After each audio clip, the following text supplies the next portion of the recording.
One episode left till the finale for Overlord, and I gotta say, I'm actually curious to see how this series will end. I don't know how many volumes it's adapting from the light novel or how well it is, but I'm actually really enjoying Overlord. This episode, I enjoyed it a little less than some other episodes, but it was still, oh my god, that Shaltear strength, holy shit. She's fucking strong.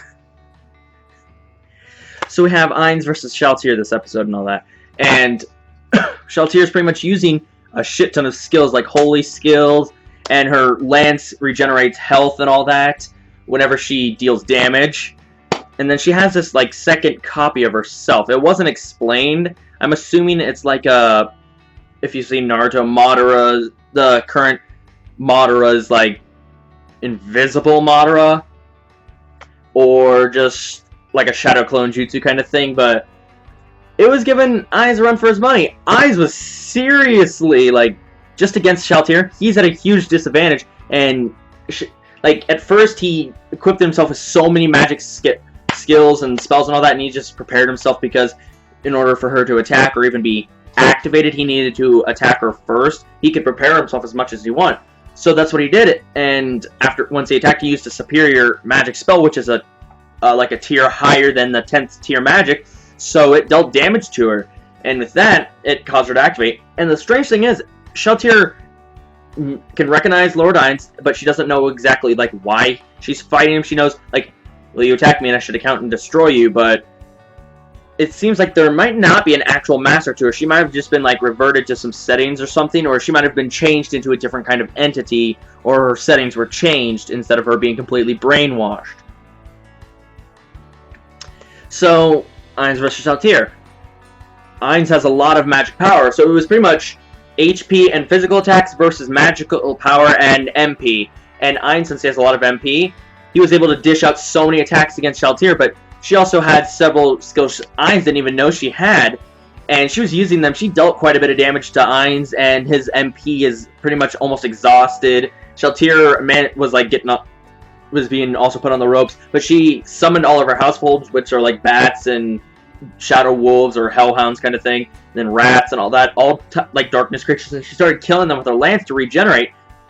Cheating. So Ainz activated, I think it's like one of the last-ditch effort or something, because it's like a self-destruct or something magic. It ended up killing Shaltear, her copy, and all her households, but she had a resurrect item given to her by her creator.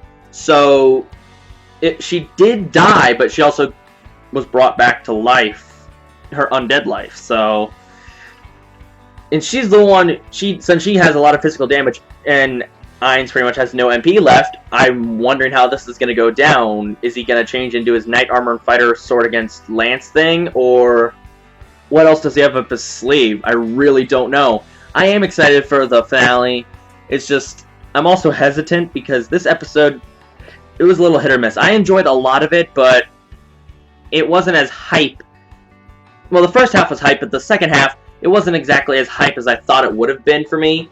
It was still pretty good. I enjoyed it. I'm not going to lie, but I thought I would have enjoyed it more.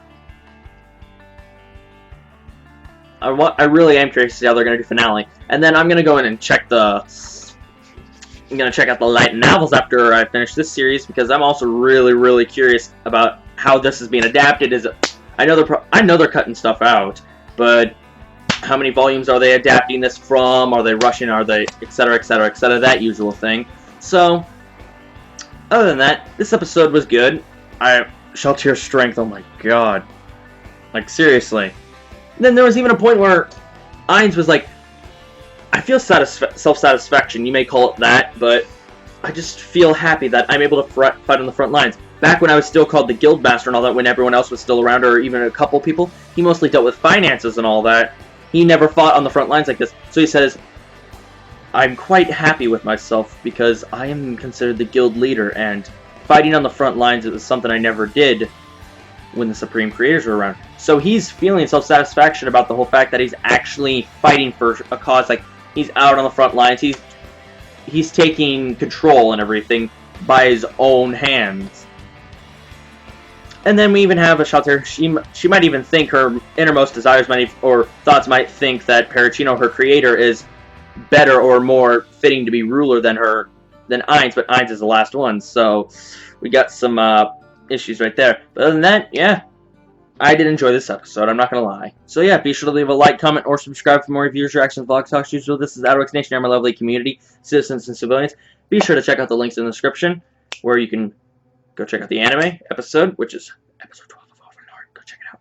Add me on Twitter and add me on Facebook. Have a good day, everyone. Watch lots of anime, read lots of manga, the usual. Bye-bye.